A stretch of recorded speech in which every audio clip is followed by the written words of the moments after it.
What is the importance of breastfeeding to a mother and the baby? It's like an unspoken language or a communication between mother and baby. It's like a drop of amrit, okay? It's like elixir. During this phase, all mothers need support. So why is it so easy for some mothers and why is it difficult for others? In life, we learn most of our skills either by imitation or by coaching. See, people think happy baby is equal to happy mother, but I think it's the other way around. But then again, studies have shown that mothers who are able to breastfeed successfully have a better sense of self-esteem or self-confidence. What are the different breastfeeding problems that you come across? Low milk supply is a perception issue. You don't want to use a machine every time. We have gone through all the problems at one or the other stages. What if a mother cannot breastfeed? Make an informed choice and stick to it, and then we are there to support you in your decisions. Enter into this responsibility with enough education and preparation. Every mother deserves to live without regrets, no? And every child deserves to get the best, and that is why building this organization, Nourish 1000 Days, which provides support right from conception till the child is 2 years of age. Independent, fully present, girl power in ascendant, witty brain, gritty lane, raising high and splendid. The hustle is real, so is the resilient. She grew. Here she comes to inspire you. Make way for Ishatamana Madari Hennu Swabhimana Sahasi Hennu.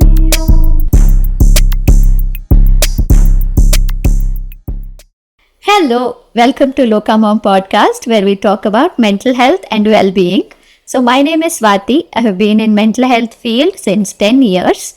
So today's episode is very, very special because we are celebrating Breastfeeding Week, and we will be talking about how mental health and breastfeeding are interrelated and how mental health affects our breastfeeding journey, right? So that's what we are talking about. To talk about the topic and to enlighten us about this beautiful content, we have Dr. Pooja with us. So hello, Dr. Pooja. Welcome to the podcast. Thank you so much for being here. Thank you for inviting me, Swati. I'm just very excited because this is a very different audience I'm reaching out to. Yes, so I'm very excited that we talk on this. Dr. Pooja, can you just tell us about your journey and what do you do? So, Swati, I did my PhD in nutrition. While doing my PhD, I realized that, I felt I knew everything about nutrition, and then, the journey of pregnancy, motherhood would be rather easy for me because of my background in nutrition. My son was born in 2014 in the US, and from almost the first day of his birth, I started facing challenges in breastfeeding. And that's when I realized that despite having the conviction for breastfeeding, I was still not able to do it well. That means somewhere I was lacking in some skill or maybe the right, knowledge about it. So that's when I realized that I think during this phase, all mothers need support. So that's why I realized that I want to ensure that every mother is supported through this journey. And so then, after a few years of my son's birth, I joined a course which is the Infant and Young Child Feeding Counseling Specialist being offered by BPNI, the Breastfeeding Promotion Network of India. And then after that, I started counseling mothers, but we started first with WhatsApp support groups. Okay, like we get these mother support groups on WhatsApp, which were free, and all mothers could come and interact and ask their questions. Uh, so it also was a non-judgmental platform for mothers to ask very smallest of things, like sometimes mothers are shy to ask, if my baby doesn't poop, what does it mean? Okay, 5 days they didn't poop, what do I do? Or you are trying to ask simple questions like, what if my baby is not passing urine, then what do I do? So simple things, but a platform where you can ask all your questions. So then we developed the online course also, which was on preparing for breastfeeding during pregnancy, so that every mother knew how to go about with the breastfeeding journey, so that they have less challenges. So that's why we came into, building this organization, Nourish 1000 Days, which provides support right from conception till the child is 2 years of age. Okay. Okay. I think that's where I met you also through those WhatsApp groups. I was introduced to that WhatsApp group by my friend who was breastfeeding at that time. So she introduced the group to me and I got benefited out of it so much. It helped me so much. It gave me that confidence of, yes, I can do it too. So, right. So it has been a help to me, and I have told many of my friends to join the group. So even they are in that group still and getting benefited by it. So thank you so much for doing this initiative. It takes courage. It's a big responsibility that you have taken, which is helping so many thousands of people out there. So thank you so much. If anybody is interested to join, and if anybody wants help from the Nourish 1000 Days, so I will give the description, I will give the link here. Nourish 1000 Days has an Instagram page also, I believe, right? I give the details here as well in the description. Please join the group if you need help with regards to breastfeeding or any other matter related to postpartum phase. Yes. It is there. I think it's nutrition, breastfeeding, and about the baby, about the mother. Every information is available for free, right? So, yes, so thank you so much for that.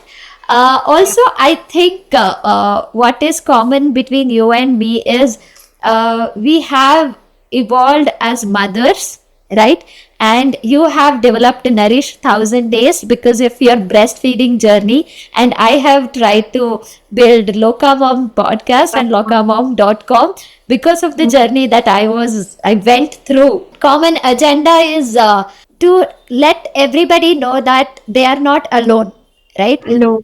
All these problems, all these challenges that they are going through, even we have gone through, and there are a lot of thousands of women who are going through this on a daily basis.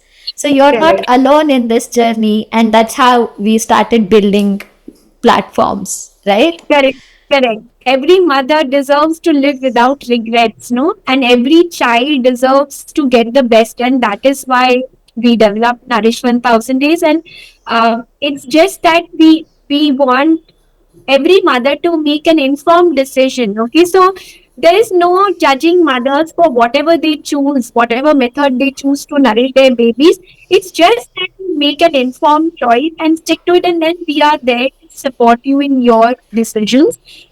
So again, trying to create a very healthy warm chain support. So the World Breastfeeding Week was started because they wanted to ensure that every mother feels supported. Like this time, the theme is breastfeeding for a sustainable start. Okay, and strengthen what works. So the 2026 theme says that strengthen what is working for a mother to allow her to breastfeed. Okay, it's rooted in the first 1,000 days of life, where breastfeeding is, the core of it all.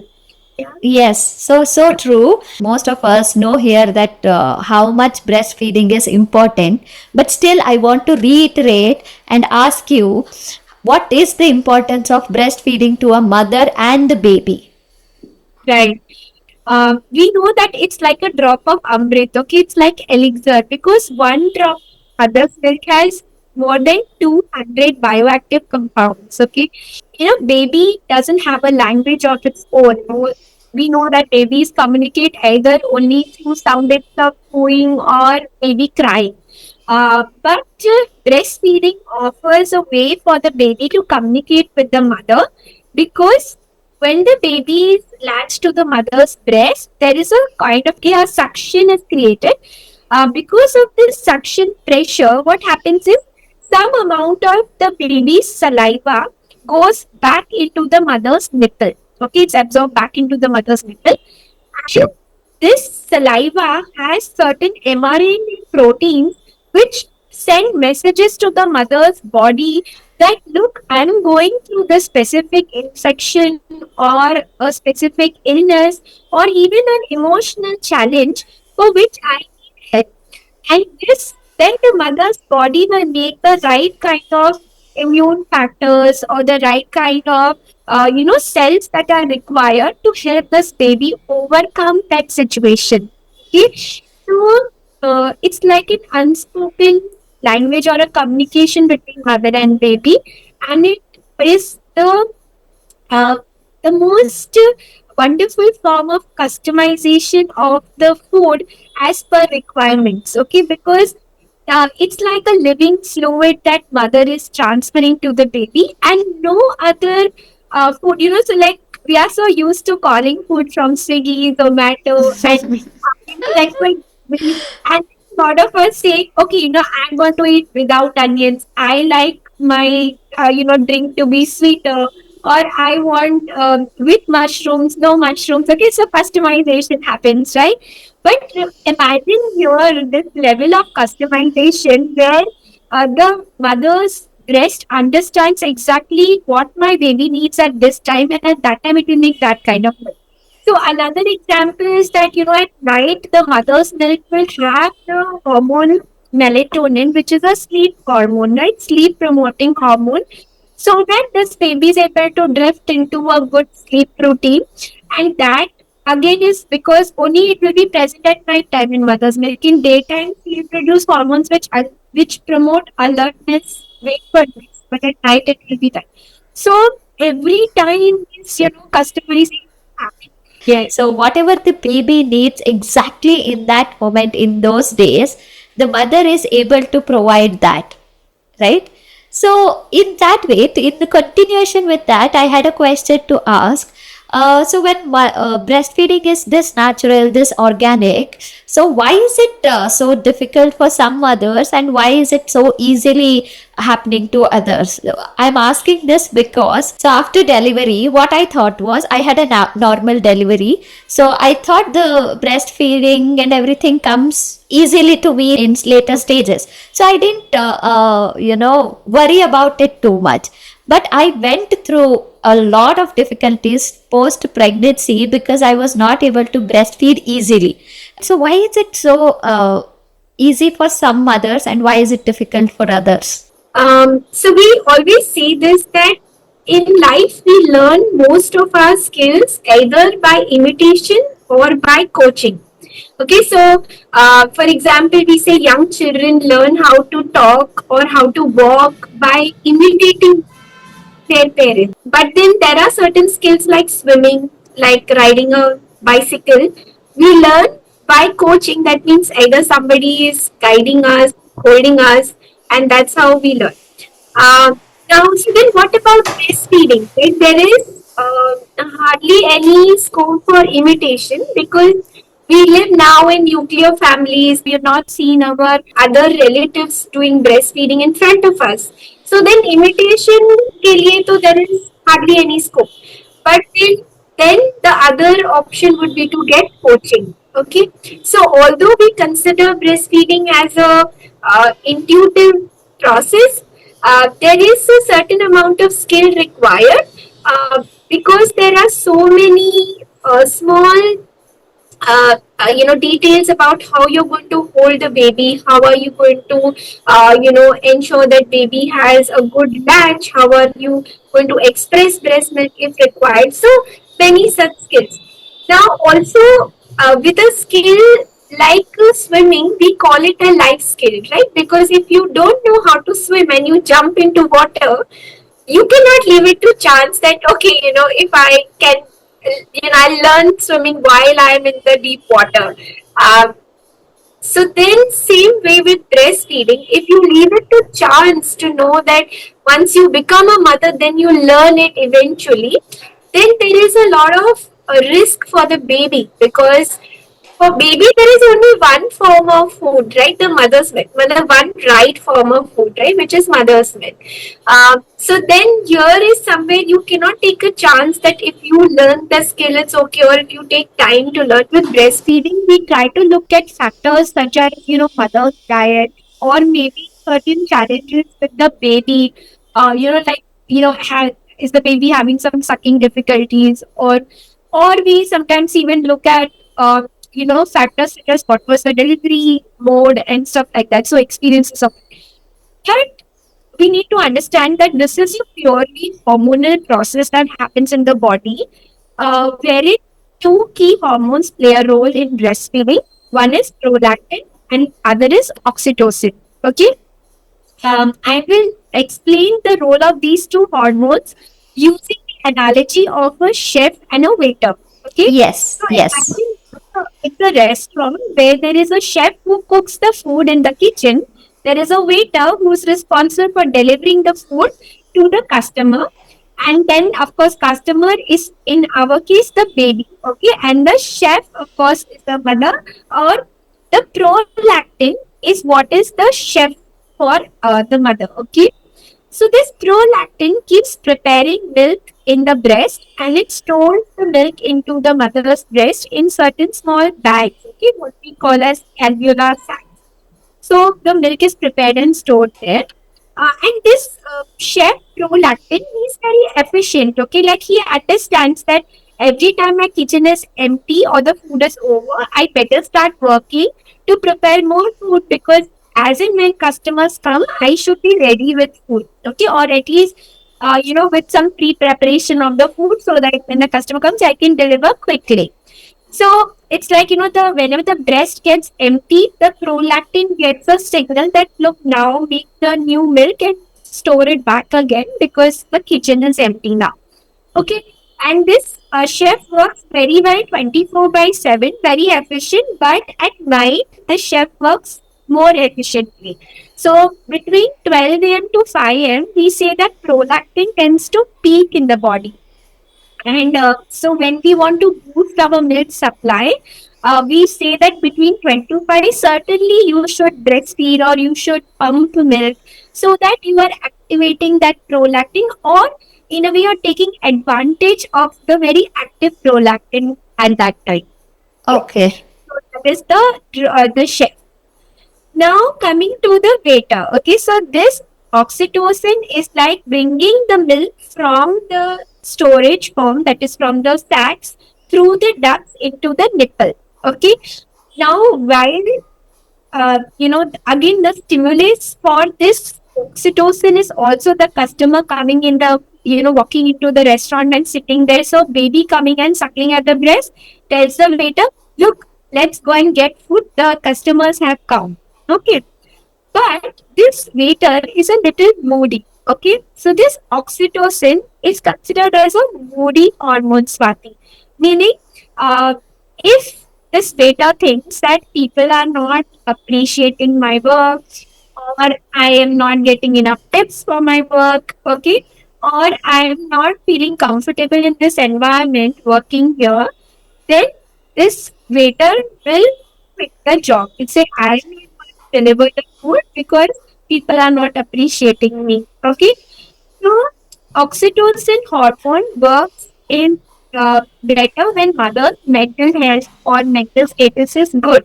So if the mother is going through any state of anxiety, stress, pain due to the stitches or procedure that she has gone through, or most importantly, if she is lacking confidence in breastfeeding, then this oxytocin shies away.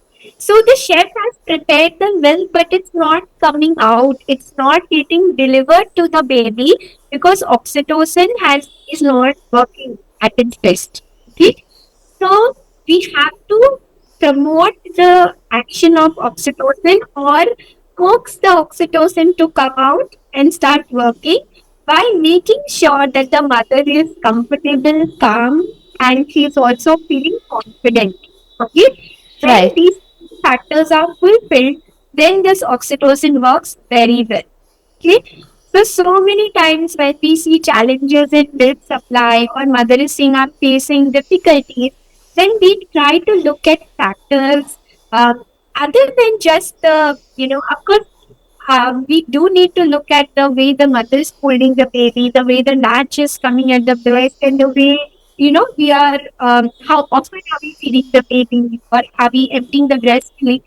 But I would say 70% of the role here is of this, the mental health and calling the oxytocin in, who comes in an environment of love, who comes in an environment of care. Okay, so that's when it will flow. This oxytocin is the same hormone, Swati, which allows the, couples to come together and create the baby, right? So it's a love hormone. So that needs to keep flowing during this entire phase of breastfeeding also. It's the love for the baby, the bonding between the mother and the baby. So that is where, the difference is between somebody who's able to breastfeed effectively versus somebody who's not able to, because physiologically there cannot be a failure, because it's a hormonal process. There is nothing in science which is actually a lactation failure. Okay, there's nothing like that. Because if these hormones were not being produced in your body, then you would not be able to, in the first place, conceive to give birth to a child. So, as long as the pituitary gland is working, that means we are able to make milk. Right, right. Okay, so it becomes so important for the environment to be warm and soothing and not pressurizing, so that the mother is able to produce milk and have the oxytocin in the right mode, right? Yes, yes. Right. So a lot of people focus on the baby when the baby is born, like how to take care of the baby, how to bathe the baby, how to feed the baby, or all the focus is on the baby. And if the focus is not on the mother, I think all the problems start developing, right? Yes. So mother also needs the focus that she deserves. She has delivered the baby, she has gone through a lot of changes physically, emotionally through the 9 months. If she has been taken care of, I think the process becomes even more beautiful and smooth, is what I also believe in. See, people think happy baby is equal to happy mother, but I think it's the other way around. Ah, Happy mother is equal to happy baby, because everything is dependent on mother's, state of joy, her state of mental health. And Swati, a lot of times it happens, right? Like everybody is expecting that now that you have had a baby, you must be so thrilled, that your bundle of joy has finally arrived, and then people tell you, oh, aren't you thrilled? You have your baby, but you may not be feeling that way, and it's totally normal to feel extremely overwhelmed and rather feel more, jumbled in your head, or more anxious about the whole thing rather than feeling joyful. And that's a lot of hormones at play. Yeah. It seems like in India, it's underreported, the postpartum anxiety or the postpartum depression. We call it blues also, the postpartum blues. So it's like they say that according to studies, it's 22% in India right now. That means that, say, about 2 out of 10 women may suffer from this. But honestly, in our experience, we see that 1 in 5 definitely has some level of postpartum, blues. They, they really need to find some support in terms of telling them what you're doing is right. Tell whether anything else, but say whatever you're doing is right. You're doing the best you can. Yeah, that's so much more encouraging for a mother. Okay, so the mental health of the mother often is not taken care of, and as you said, everybody is focusing on the baby's needs. But the more you are able to talk to the mother and understand her deepest feelings, her fears, or and try to address that, you are going to have a better, joyful, and a well-regulated baby. Okay? Self-esteem is better for mothers who are able to successfully breastfeed. So that also again brings us back to the need to ensure she is able to, breastfeed well and be, feeling that I'm doing this confidently, comfortably. So that her self-esteem also is built alongside, and she doesn't go into deeper postpartum, depression. Right, right. So, also, as you said, these days mothers are kind of alone. See, before there used to be grandma, aunt, uncle, some or the other people who would be taking care of both the baby and the mother together.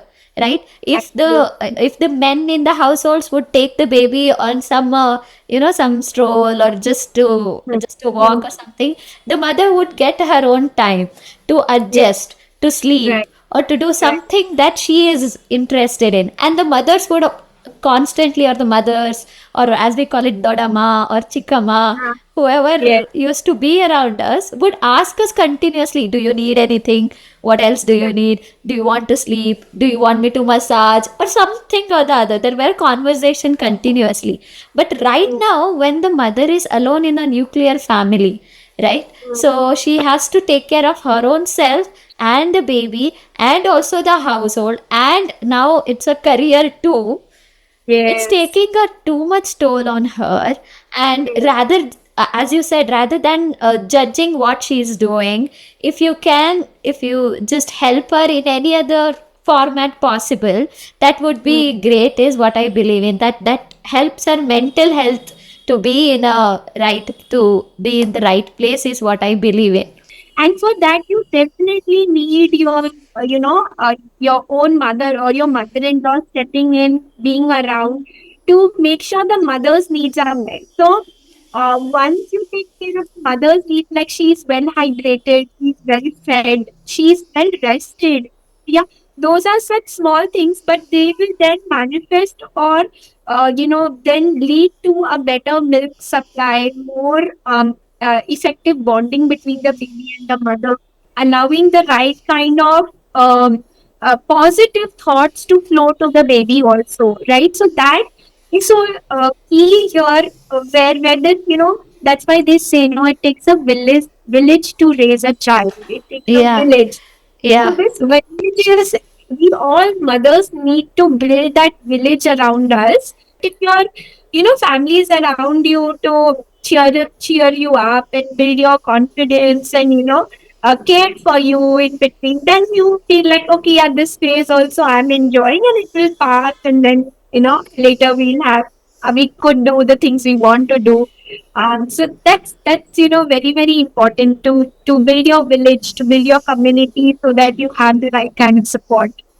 yes, yes, yes. I just second that, because we both have experienced that together. To be very true about it, to be very straightforward about it, because it's a new birth to you also. It's just not the baby that has been born. It's a new you that has been born in that particular moment.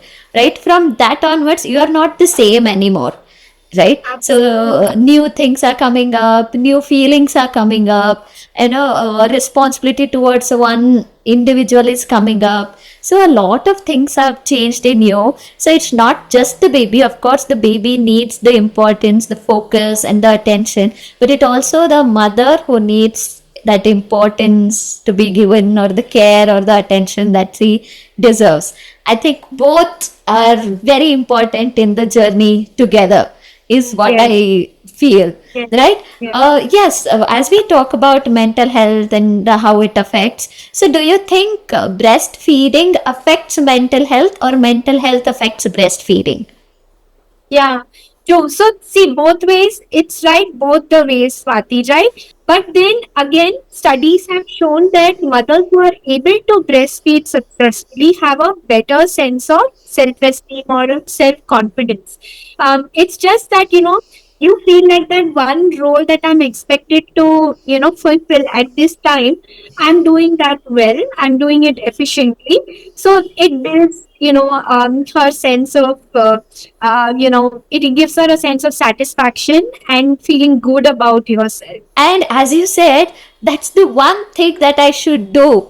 Hmm. Being a mother, I need to feed my child, but I'm not able to do that.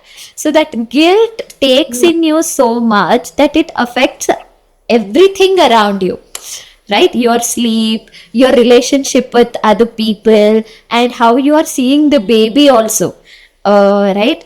Why are you not taking my feed? Just take the feed. I Yeah. have the milk. I'm going through the pain. So just take the feed. But the baby is not able to do it because of those little technical issues, right? So that guilt comes to you, and you don't know what to do in that moment. And there are a lot of other mothers also telling me, try this, try that, do this, do that. I'm doing everything. How do we come out of that guilt? What do you suggest? Have you seen other mothers talking about it? And how do you go about it? We should prepare during pregnancy for the breastfeeding journey, Swati. Okay, that's very, very important that there is antenatal education. Okay, I should be planning ahead for my role, which is going to be the most important role right after the delivery, which is breastfeeding. Okay, now in pregnancy, usually the preparation for the baby is about getting the clothes, getting the cot, or getting the right kind of lotion and shampoo and, Yes, yes, yes, yes, yes, yes, yes. and like the cut of my room, how am I going to prepare?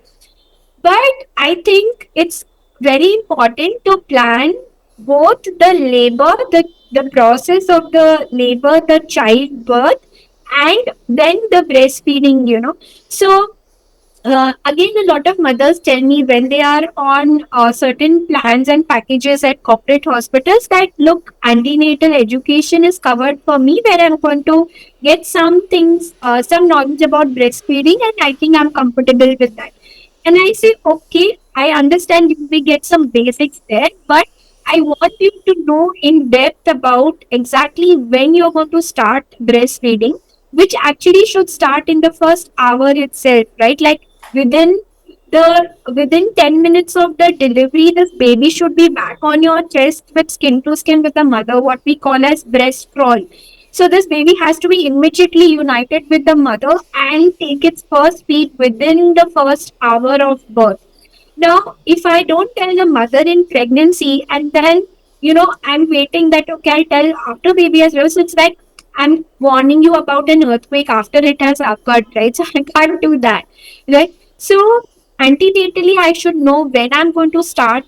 Antenatally, in pregnancy only, what we do is when we do counseling, we give the mother that doll, a big doll baby, and we say that, now you show me how you're going to sit with the baby. Okay, so then how she's holding the baby, whether it's the right way to sit herself, whether it's the right way to position the baby. Then in case within say 3 days of delivery, one may have some kind of an engorgement, which usually does happen. Milk comes in and the breast gets full. Now, how do you empty the breast? We don't know exactly how to do it in the right way. So these are skills which we should know during pregnancy itself, so that the first hours से लेके the first few days, which are the most important or crucial days of a newborn's life, are very well planned, and you have the right knowledge of the right things to do. Okay, so that's why antenatal education is very important, and it should be very in-depth education, not very superficial is what we believe in. That's why we have developed this course on antenatal preparation for breastfeeding. Then, as you said, that the mother is reborn with the child, right? Like she also takes a new birth. There are so many things that come as a surprise to the mother, and they become very overwhelming for the mother. Body makes some changes within itself to adapt to any experiences that we go through. Okay. So similarly, when breast as an organ is seen as a organ of nourishment. Okay, if at all the mother has any anxieties, doubts, or concerns about being able to nourish her baby, then the breast gets affected because it's adapting to an emotional experience of the mother where she has felt maybe not comfortable about the breastfeeding journey, not confident about being able to nourish her baby, so the breast gets affected. So again, if we try to understand and connect with the mother's feelings, then we are able to help her better. Okay, so there are lactation consultants, right? Like across the world now, luckily the numbers are growing, right? initially this was not even a specific separate defined role. Okay, like nurse would take care of breastfeeding, or the pediatrician was supposed to guide the mother कि अच्छा दूध पिलाते रहो, and all these says नहीं आपको पिलाना है, but कैसे पिलाना है ये nobody is telling how you are going to do it. So now luckily lactation consultants step in, and a lot of hospitals have them wherein they will come and help the mother that this is how you sit, this is how you lie. And her role is to ensure that before the mother is discharged from the hospital, those first 3 days that she's there, you make sure she is exclusively breastfeeding the baby and they're both very comfortable, and then only you let go. Okay. Never discharge a mother who is not confident about the breastfeeding, or if in case formula milk was given to the baby, then sometimes in the hospital partial formula milk feeding is going on and mother is given the baby, okay, try to breastfeed. But if she's discharged like that, then at home it's going to be a complete chaos, right? Because back then, you don't see the support of the formula milk, and you are trying to breastfeed, but you're not confident how to do it. So then there should be those 3 days at the hospital. Again, it's very important that we all ensure that the mother is doing a direct exclusive breastfeeding, and only then she is discharged. So those 3 days again are very critical. And again, once you're back at home, then finally for the mother, this, a lot of confidence from the family is needed. So we also do, counseling of the family, that how you're going to talk to the mother in the postpartum period. Okay. Again, we do that antenatal session, where we make the family understand, but it's so difficult to gauge the mother's emotion, right? Like whether she's feeling she's fearful, she's feeling low on self confidence, whether she's feeling like, Anxious. yes, what about my work now? And so it's so difficult to gauge feelings. It's so easy to catch material needs, but not, understand feelings easily.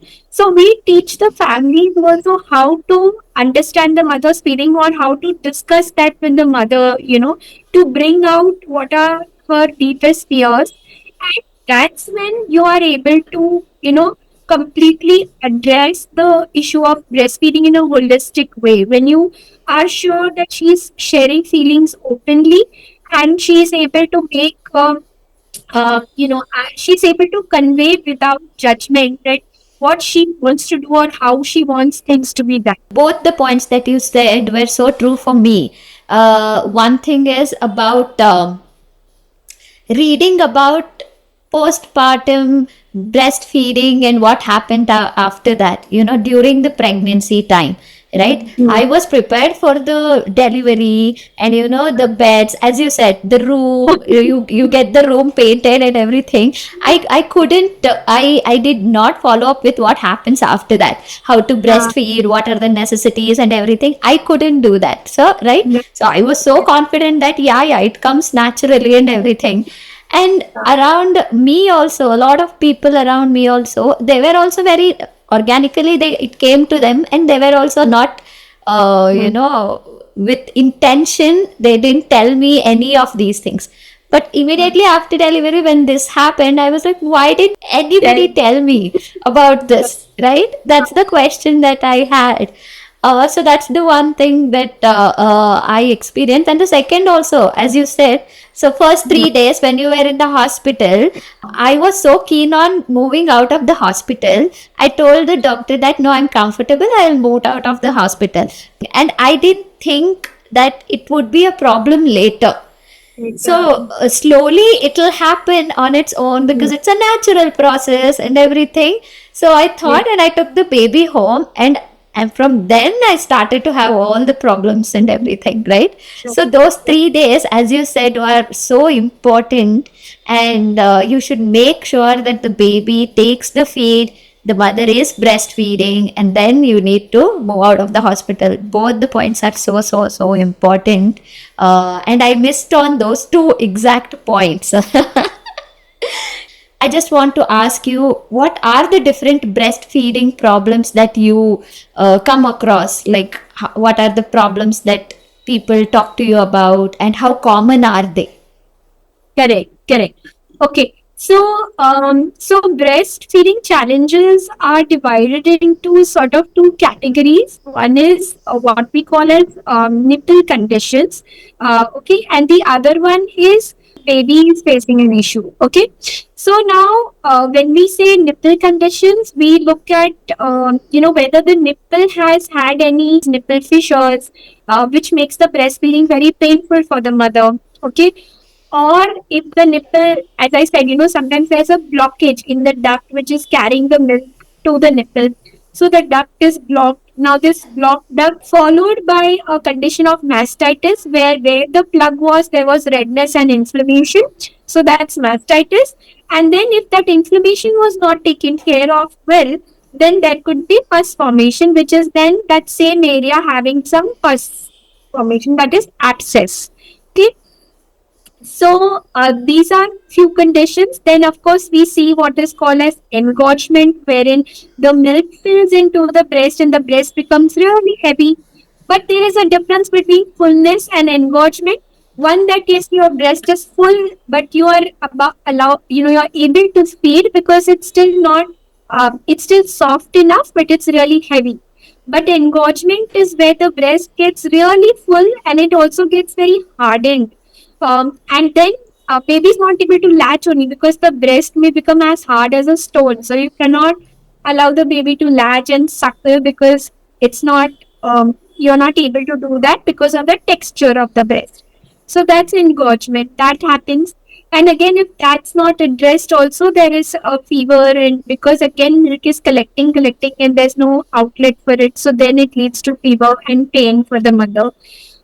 So often we see a lot of these conditions. I would say the highest would be but the low milk supply issue. Okay, Swati. So most mothers will come with the concern that my milk supply is not enough for the baby. Now, again, as I said, the role of hormone oxytocin and prolactin is very critical here. And so many times mothers don't understand that nobody has told them how frequently you should feed the child. Okay, so you feel like, okay, whenever the baby is awake and asking, I'm going to give, or whenever the baby is crying, I'm going to offer milk. But we say that there are certain hunger cues for the baby that mother should be able to understand, and that is why the baby and mother should always be close to each other so that you are able to pick up the smallest of cues that your baby is trying to give you about hunger. So recognizing those and feeding the baby often. And then whenever you're feeding the baby, you have to make sure that the breast is completely emptied. Now that is again very important. Like we mentioned, right? The chef prepared food whenever chef perceives that the kitchen is empty. So prolactin will keep making milk as long as the breast is completely emptied. So many times Right. are feeding, but the breast is not fully emptied at each feed because either the baby is not able to suckle well, or the latch was not strong enough that the entire milk could be transferred to the baby. So Right. if milk is remaining in the breast, that means the chef will perceive, look, there's still some food in the kitchen, so I don't need to make so much quantity, I'll make lesser quantity. Yeah. So then prolactin makes lesser milk. So every time if you are having some amount of milk remaining in the breast, means every time the chef is perceiving, okay, some food is there, let me make less. So slowly the breast starts making lesser milk. So then the mother thinks, Yes. okay, it is not enough. It's not enough for the baby is not getting satisfied. Or if I'm trying to express and pound, then I'm seeing very low quantities. So we see that low milk supply is a perception issue. Okay, so it's a perception that you are having low milk supply because you have either not fed as frequently as you needed to, or you have not emptied the breast at every feed properly. Okay, so once those two things are clear, honestly, then there will be a full demand supply. Like it will work on a principle of complete demand and supply. The moment the baby will come in socket, the oxytocin and prolactin will come to work, and immediately they will make sure milk is prepared and delivered. Okay? So that demand supply works in a in the favor of the mother as long as she follows the principles of frequent feeding and complete emptying of the breast. Okay, so those things we don't know. Again, we are not educated about it, and also honestly not educated the way we can understand and connect with it also, right? Sometimes what Right. you are told, okay, no, keep feeding, or nobody is telling you, okay, how do you understand that your baby is hungry? Look for those cues. Make sure that if you are feeling you don't have enough milk, then express after you have fed, so that you're collecting some milk, you're emptying the breast fully. Use that to feed your baby on top of your own milk also. So certain things I have seen mothers come to me that they were not aware of these concepts also. So no fault of theirs. And that's why I say it's a skill that needs to be learned. And there are many nuances to the skill, so many aspects need to be learned. Even when, like if the breast is engorged, now if you need to empty the breast, mothers think, okay, we sit with a breast pump and, use that machine to empty the breast.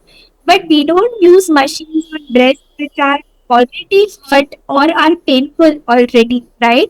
You have to know how to do it with your hands.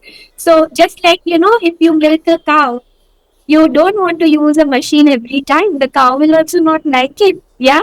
Imagine having machines put, So when you do it with hand, it's a more gentle process. It may be a more time consuming process, but it is a gentle and a more loving process that you do, right? So expressing milk using your own hands, then giving that express breast milk to the baby through the using the right tools. So, like, not relying on the bottle, using a cup or a vati to feed. So, those are also things.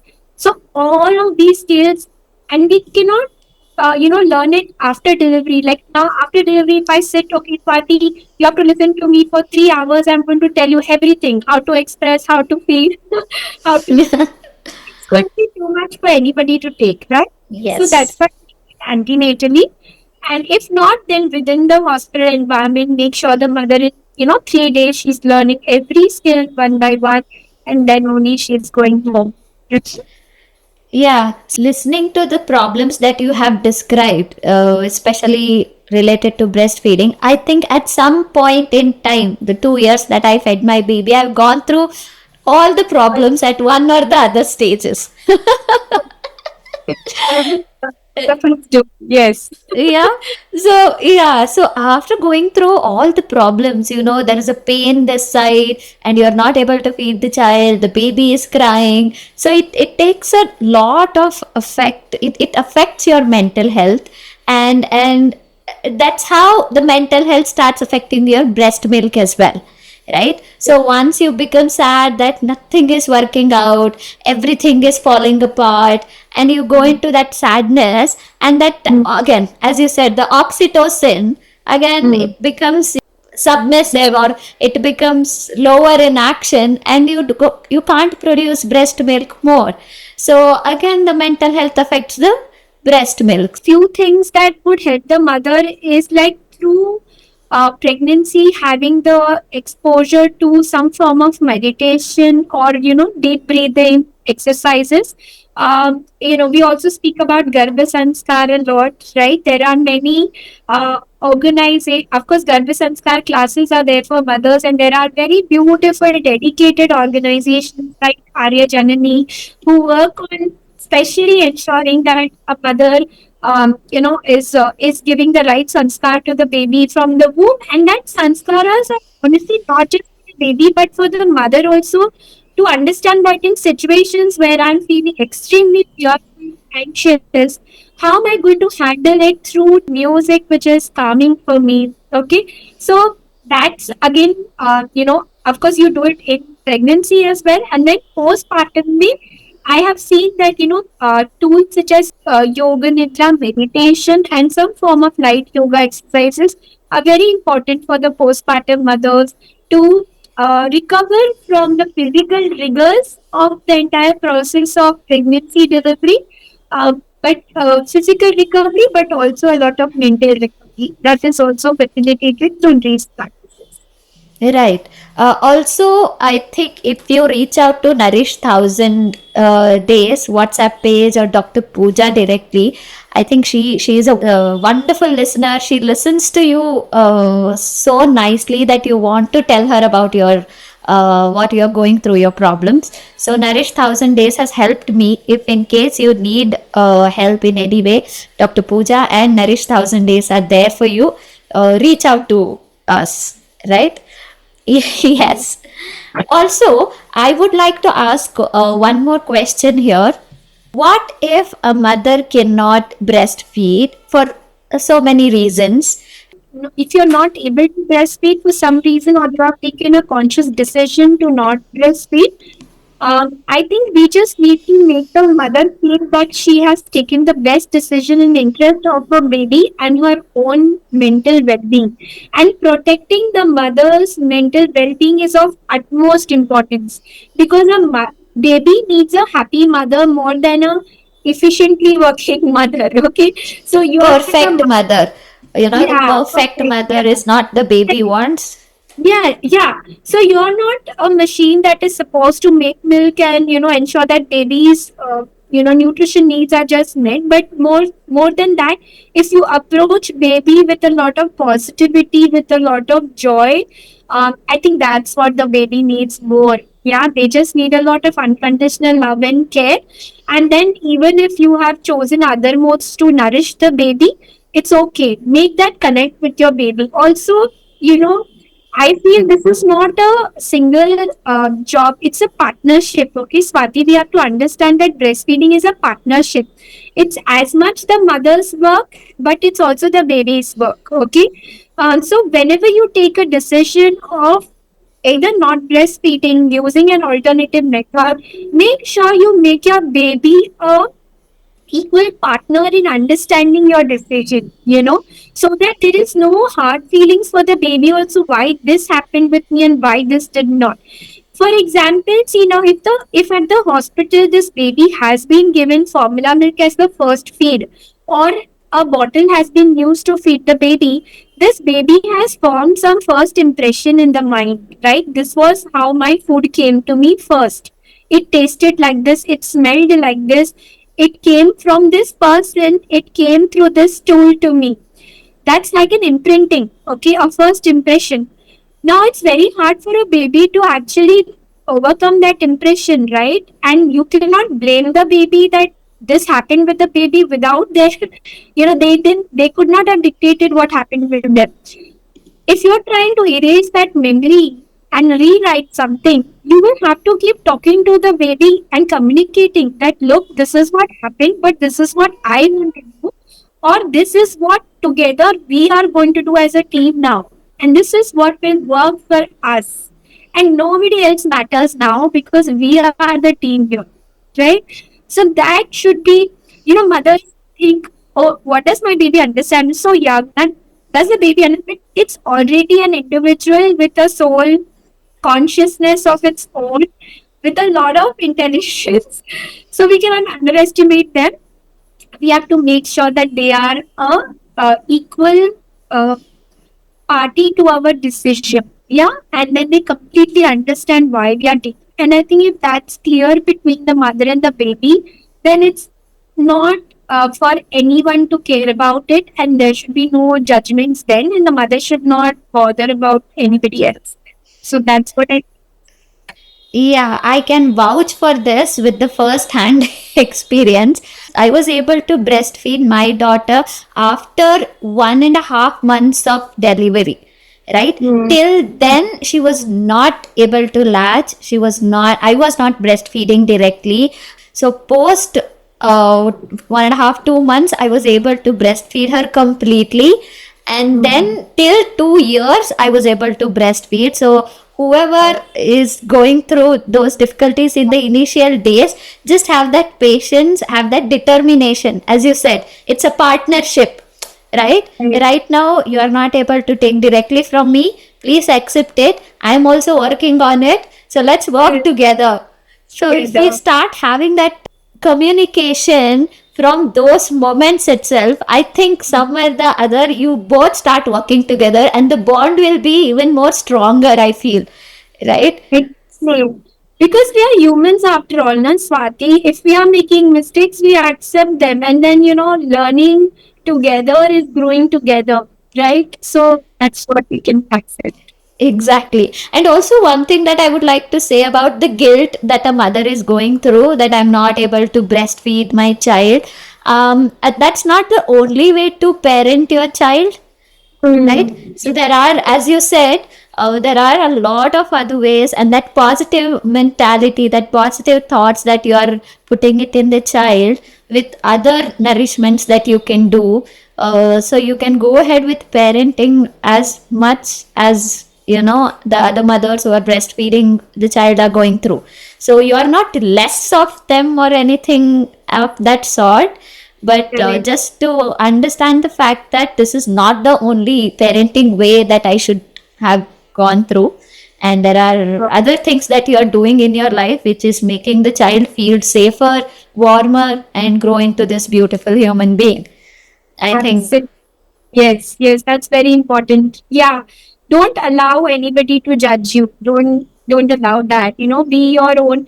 Develop your self-efficacy, wherein you understand what are your needs and what will protect your mental well-being, and take a decision accordingly. Yes. One thing you would like to say to all the mothers on the occasion of this breastfeeding week that we are celebrating? Every day is a important day to celebrate our mother, and the kind of sacrifices she does, the journey she goes through to become a mother, to evolve into this person who is shaping the life of another being.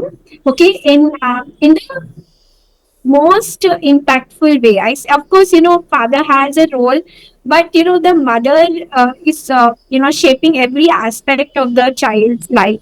Okay, so it's a huge responsibility, and I feel like enter into this responsibility with enough education and preparation. That's what I would say to all mothers.